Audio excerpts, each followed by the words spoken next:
세 개 항목을 토대로 보면 결국 올해 신설된 장영실 전형에 지원하는 게 유리한 학생은 첫째, 한 학생, 둘째, 최소한 있는 학생, 이 두 가지가 핵심이라 할 수 있겠습니다. 좋아요, 구독, 알람 설정, 댓글 달면 합격.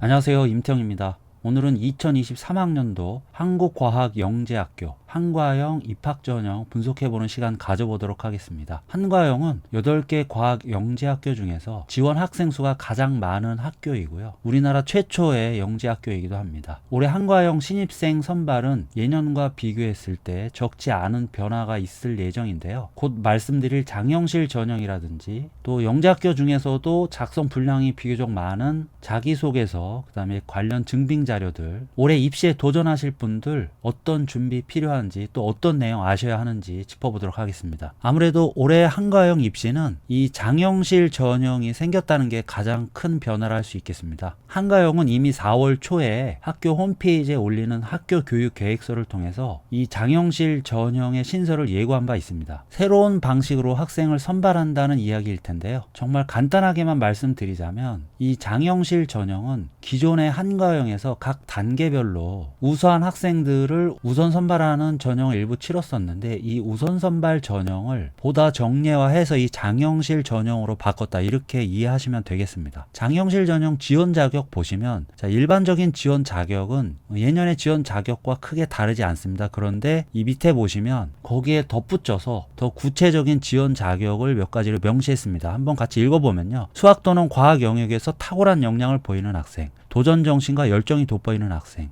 자기 주도적 학습 능력과 창의성을 갖춘 영재로서 잠재 역량이 우수한 학생, KSA에서 학습하고자 하는 의지가 높은 학생, 향후 과학기술 특성화 대학으로의 진학 의지가 높은 학생. 그런데 제가 볼 때에는 이 장영실 전형에 관심 있으신 분들은 전형 요강상 설명보다도 한과영 학교 홈페이지에 나와 있는 이 장영실 전형 FAQ 해당 내용을 한번 자세히 보시는 게 더 도움이 될 것으로 보입니다. 보시면 장영실 전형을 통해 선발하고자 하는 학생은 수학 또는 과학의 특정 분야에서 탁월한 탐구 역량 및 열정을 자기 주도적으로 그리고 지속적으로 보여온 학생입니다. 이렇게 적혀 있는데요. 여기서 중요한 것은 특정 분야라고 할 수 있겠습니다. 쉽게 말하면 어떤 영역에 대해 덕후 기질이 있는 학생들이 수학, 과학 전 영역 시험 범위인 지필고사에서는 아무래도 일부 취약할 가능성이 높기 때문에 이를 감안해서 별도로 선발하겠다, 이런 의도로 보시면 되겠습니다. 그렇기 때문에 아예 지필고사를 보지 않고 서류 면접만으로 선발하게 되는 거죠. 장영실 전형 모집 인원은 정원의 20% 내외, 24명보다 조금 적거나 조금 더 많게 뽑을 수도 있다는 건데요. 24명을 다 채우지 못할 경우에는 부족한 인원만큼 일반 전형 선발 인원이 늘어나게 됩니다. 학교가 예년 지원자들의 통계를 어느 정도 참고해서 이 인원을 정했겠지만 24명보다 많이 뽑힐 확률보다는 조금 적게 뽑힐 확률이 더 높지 않을까 하는 게 제 생각입니다. 왜냐하면 요즘 학생들 중에서 이렇게 특정 분야에 몰입해서 탐구하는 학생들이 전체 영재고 지원자들 중에서 그렇게 많아 보이지는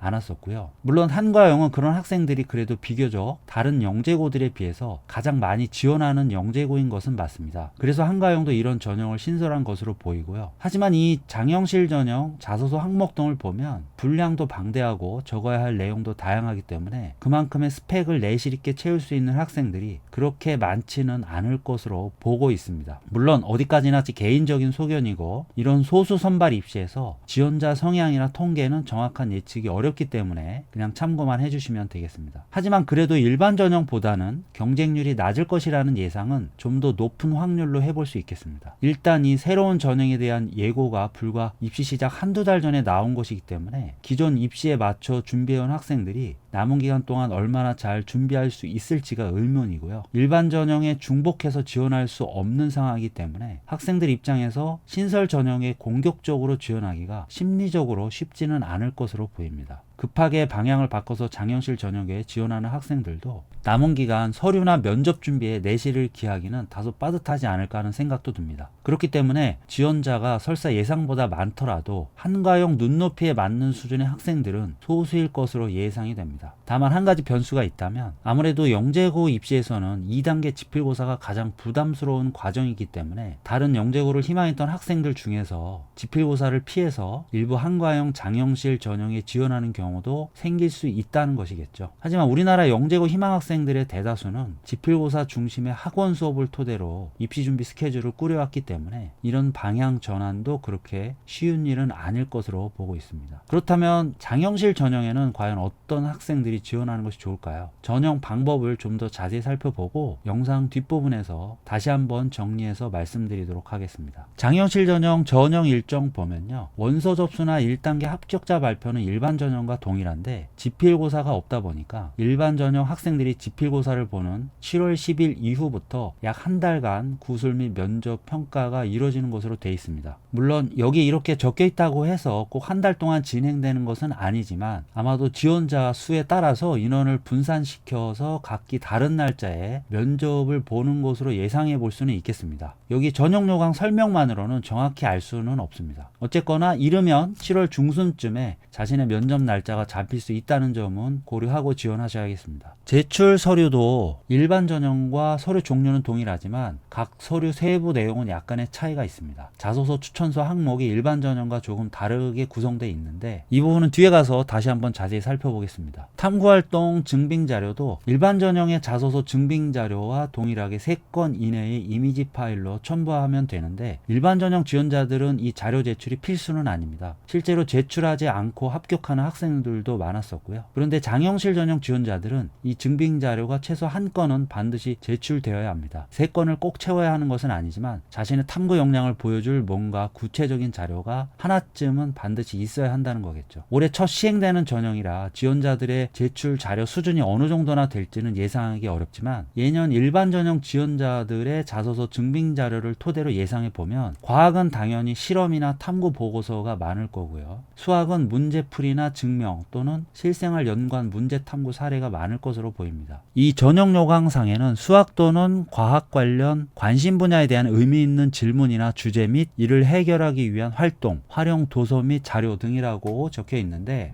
단순히 자료를 수집하고 정리한 것만 보여주는 것은 아무래도 큰 변별력이 나오기는 어렵겠습니다. 학생이 비교적 오랜 시간 동안 관심 가졌던 어떤 영역을 파고드는 과정에서 이룬 학업적 성취들, 자료 개수보다는 하나라도 진짜 자신 있는 분야에 제대로 된 탐구 내용을 올리는 것이 좋지 않을까 싶습니다. 주의하실 점은 자신의 열정을 보여주는 자료를 할지라도 결국에는 어떤 성과를 부각시킬 수 있는 자료가 중심이 되어야 한다는 점이라 하겠습니다. 아무리 열심히 했어도 어떤 성과가 없었다 하면 좋은 평가를 받는데 아무래도 한계가 있을 수밖에 없겠습니다. 학생부 제출 방식은 일반 전형과 동일하고요. 전형 방법에서도 1단계에는 일반 전형과 동일하게 서류 종합 평가가 진행됩니다. 1단계 탈락 비율이 얼마가 될지는 아직 알 수 없지만 면접 일정을 다소 길게 잡아놓은 걸로 봐서는 면접 대상자를 아주 극소수로 제한할 것 같지는 않습니다. 물론 경쟁률이나 지원자 수준에 따라 다르겠지만 일반 전형보다 1단계 통과율이 크게 떨어지지는 않을 것으로 보입니다. 참고로 한과형 지난해 1단계 탈락자 비율은 50%를 약간 넘었던 것으로 알려져 있습니다. 대략 지원자의 절반 이상이 서류평가에서 떨어졌다는 이야기인데요. 장영실 전형에서 올해 만약 1단계 통과율이 이보다 떨어진다면 그건 아마도 지원자가 예상보다 많이 몰리는 경우이거나 아니면 면접이 보다 심층적으로 오랜 시간 이뤄질 확률이 높다고 말씀드릴 수 있겠습니다. 2단계 구술 및 면접 평가에서 이 구술이란 것은 일종의 말로 하는 수학과학 논술 시험이라고 볼 수도 있습니다. 하지만 일반 전형 지필고사처럼 정해진 시간에 많은 공통 문제들을 푸는 것은 아닐 것이고요. 선생님들이 면접 자리에서 즉석으로 제시하는 간단한 문제들의 풀이법에 대해 설명한다든지 아니면 학생 개인별로 자신의 탐구와 연관된 개별적인 수학과학 문제들이 제시되고 이를 선생님들 앞에서 직접 풀어보는 과정이 포함될 수 있습니다. 면접 평가가 주로 서류 내용 중심의 개별 질문들로 이루어진다면 구술은 그런 개별 질문들 뿐 아니라 일반적인 수학과 관련 지식이나 문제 해법을 묻는 질문이 나올 수 있다고 보시면 되겠습니다. 그리고 필요시 전화 또는 방문 면담을 실시한다고도 되어 있는데요. 2단계 구술 및 면접 평가는 보통 학생들이 한과형에 방문해서 면접을 치러야 한다면, 이 방문 면담은 입학사정관 선생님들이 학생이 공부하는 학교로 직접 내방하셔서 면접을 보는 거라 할 수 있습니다. 필요하면 학생을 가르쳤던 선생님들과도 직접 대화를 나눠보실 수 있고요. 전형 단계와 무관하게 언제든지 이루어질 수 있는 과정입니다. 이는 일반 전형도 마찬가지입니다. 최근에는 코로나 등으로 인해서 이 방문 면담이 그렇게 많이 이루어지지는 않았던 걸로 알고 있습니다. 하지만 올해는 코로나 조치가 다소 완화된 상태로 입시가 치러질 예정이고, 이 장영실 전형은 이런 면담의 필요성이 일반 전형보다는 크기 때문에 지원하실 분들은 이 부분도 감안하고 준비하시는 것이 좋겠습니다. 일반 전형은 올해 그렇게 큰 변화는 없기 때문에 간단하게만 짚고 넘어가도록 하겠습니다. 정원의 80% 내외를 일반 전형으로 뽑게 되는데, 여기 비고란에 보시면 최종 선발 단계에서 미선발 지역 학생을 선정심사위원회의 논의를 거쳐 선발할 수 있음, 이렇게 되어 있습니다. 작년 요강에는 없던 내용인데요. 다른 영재고들이 시행하고 있는 지역인재 우선 선발을 따로 정해서 하진 않겠지만, 특정 지역의 합격자가 한 명도 없을 경우에 최소한의 지역 안배를 고려해 볼 수 있다는 정도로 이해하면 되겠습니다. 실제로 한과형이 교육계획서를 통해 공개한 최근 합격자 지역 분포를 보면 17개 광역시도 중에서 합격자가 한 명도 배출되지 않은 광역시도가 해마다 3-4군데씩은 있었습니다. 아마도 이런 통계를 의식한 조치가 아닐까 싶습니다. 전형 일정은 직접 보시면 되고, 8월 7일 날 3단계 캠프 전형이 하루만 진행된다는 점 확인하실 수 있겠습니다. 제출 서류도 입학원서, 자기소개서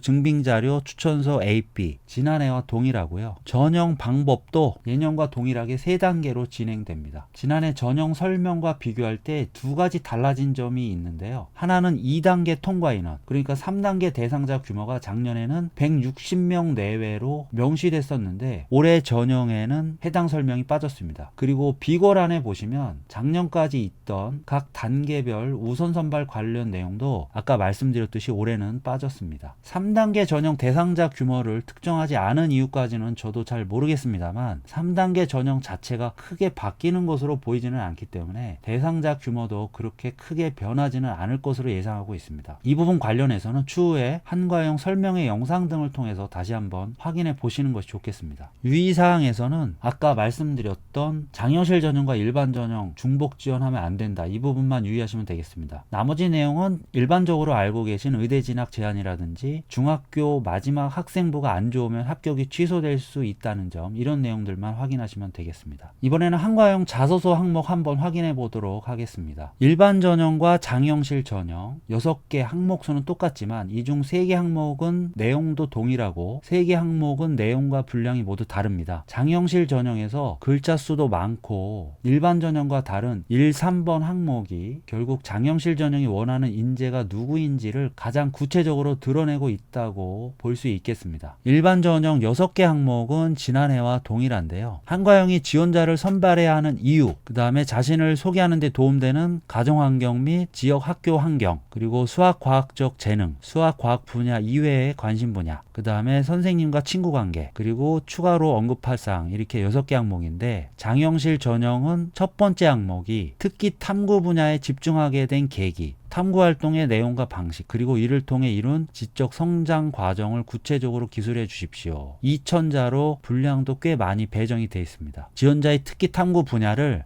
간단한 명칭으로 따로 기재하게 되어 있고요. 두 번째 항목은 지원자가 학습이나 탐구에서 자기주도성 및 창의성을 발휘한 경험. 세 번째 항목은 입학 후 학업 계획과 장래 희망. 이 3개 항목을 토대로 보면 결국 올해 신설된 장영실 전형에 지원하는 게 유리한 학생은, 첫째, 관심 분야가 매우 뚜렷한 학생, 둘째, 최소한 6개월에서 1년 이상 그 분야에 대한 집중적인 탐구 경험이 있는 학생, 이 2가지가 핵심이라 할 수 있겠습니다. 교사 추천서도 보면 장영실 전형의 추천서는 일반 전형과 비교할 때 특기 탐구 분야의 수월성, 도전과 끈기, 이 2가지를 특히 더 강조하고 있습니다. 그리고 영재고 지원자 중에 이런 학생들이 그렇게 많지는 않기 때문에 탐구의 우수성을 떠나서 일단 해당 경험이 있는 학생들은 한 번쯤 지원을 고민해 봐야 하지 않을까 생각합니다. 물론 지필고사나 면접 경쟁력 등 다른 요소들도 당연히 고려를 해봐야겠지만, 우선 이런 탐구 경험의 유무가 장영실 전형 한과형 지원 결정에 가장 중요하다 할 수 있겠습니다. 오늘 한과형 전형 분석은 여기까지고요. 급한 일정으로 인해서 전형 분석에 미진한 내용이 있을 수 있습니다. 보완해야 될 내용이나 추가해야 될 내용이 있으면 추후에 댓글 등을 통해서 영상 내용에 대한 추가 설명 드리도록 하겠습니다. 감사합니다. 좋아요, 구독, 알람 설정, 댓글 달면 합격.